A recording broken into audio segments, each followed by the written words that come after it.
अगली जो अभिक्रिया है वो है ऊष्मा सेपी अभिक्रिया। ऊष्मा सेपी अभिक्रिया ऊष्मा शोषी अभिक्रिया की जो है वो ठीक उल्टी है। ऊष्मा शोषी में ऊष्मा का अवशोषण होता है और ऊष्मा सेपी में क्या होता है बेटा, ऊष्मा सेपी में ऊष्मा का निष्कासन होता है, उत्सर्जित होती है। तो इसको समझने के लिए भी हम कुछ एग्जांपल याद करते हैं और इसी तरीके से हमें एग्जाम में भी इसी तरीके से लिखना है। जैसे पहला है प्राकृतिक गैस का दहन। एक्चुअल में देखो, प्राकृतिक गैस कहते हैं किसे बेटा, मैथेन को कहते हैं, CH4 को कहते हैं, किसे कहते हैं, मैथेन को कहते हैं। और किसी भी चीज का दहन करना मतलब उसकी अभिक्रिया किससे करवाना, ऑक्सीजन से करवाना। ऑक्सीजन से जब इसकी अभिक्रिया करवाई जाती है तो क्या बन जाता है, कार्बन डाइऑक्साइड बन जाता है। क्या बन जाता है बेटा, कार्बन डाइऑक्साइड बन जाता है। तो कार्बन डाइऑक्साइड बन जाता है तो आपको साथ में ध्यान में भी रखना होगा कि ये जो हाइड्रोजन है ये भी निकल कर क्या बनाएगा, जल का अणु बनाएगा। क्या बनाएगा, जल का अणु बनाएगा।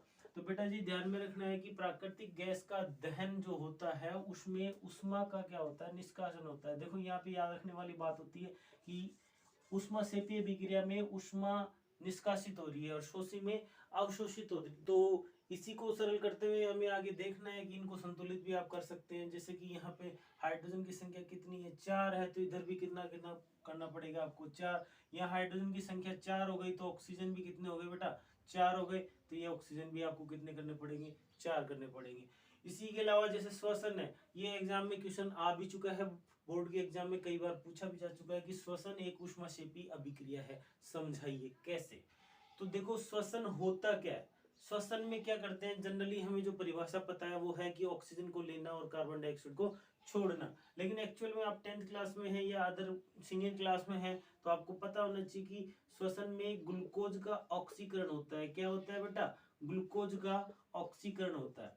यानी ऑक्सीजन हम क्या करते हैं, ग्रहण करते हैं और उसकी उपस्थिति में ग्लूकोज का ऑक्सीकरण होता है और साथ में क्या बन जाती है, कार्बन डाइऑक्साइड बन जाती है। क्या बन जाती है बेटा, कार्बन डाइऑक्साइड गैस बन जाती है और साथ में जल का निष्कासन भी होता है। जल के कुछ अणु भी बनते हैं जो कि इसको कंट्रोल करते हैं। तो ये लिक्विड फॉर्म में हो गया, ये गैस हो गई, ये भी गैस हो गया और ये जो हमारे शरीर में है एक्वेटिक रूप में पाया जाता है।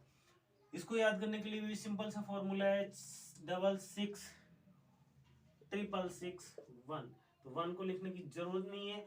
जैसे कि हमने सूर्य प्रकाश संश्लेषण के लिए पढ़ा था कितना, 612 166। तो यहाँ हम याद रखेंगे श्वसन के लिए क्या, 1666 यानी 666। तो संतुलित डायरेक्टली हो जाएगा। तो श्वसन एक ऊष्माक्षेपी अभिक्रिया कैसे है, क्योंकि इस अभिक्रिया के दौरान ऑक्सीजन की उपस्थिति में ग्लूकोज का ऑक्सीकरण होता है और ऑक्सीकरण के फलस्वरूप कार्बन डाइऑक्साइड बनता है और ऊष्मा क्या होती है, निष्कासित होती है, उत्सर्जित होती है, एटीपी के रूप में हमें प्राप्त होती है। इसके बाद है जो है बुझे हुए चूने का निर्माण। बुझे हुए चूने का निर्माण हम पहले भी पढ़ चुके हैं।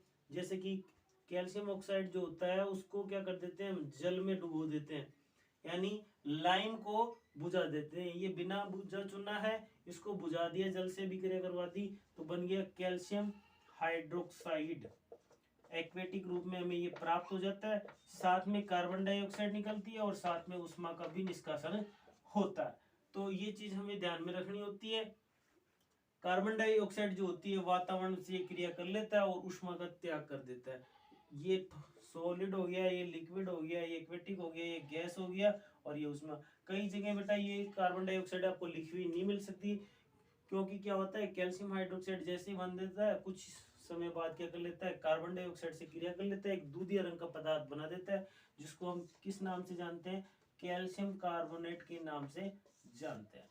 तो यहाँ पे भी ऊष्मा का उत्सर्जन हो रहा है, यहाँ पे भी ऊष्मा का उत्सर्जन हो रहा है, यहाँ पे भी ऊष्मा का उत्सर्जन हो रहा है। इसी कारण ऐसी अभिक्रियाओं को हम क्या कहते हैं, ऊष्माक्षेपी अभिक्रिया कहते हैं। ये ठीक उसी तरीके से पूछे जा सकते हैं। यहाँ से क्वेश्चन आपको क्या पूछा जा सकता है, श्वसन एक ऊष्माक्षेपी अभिक्रिया समझाइए, प्राकृतिक गैस के दहन का रासायनिक समीकरण लिखिए, बुझे हुए चूने के निर्माण का रासायनिक समीकरण लिखिए, या दूसरे शब्दों में आपको ये दे दिया जाएगा और पूछा जाएगा कि ये किस प्रकार की अभिक्रिया है।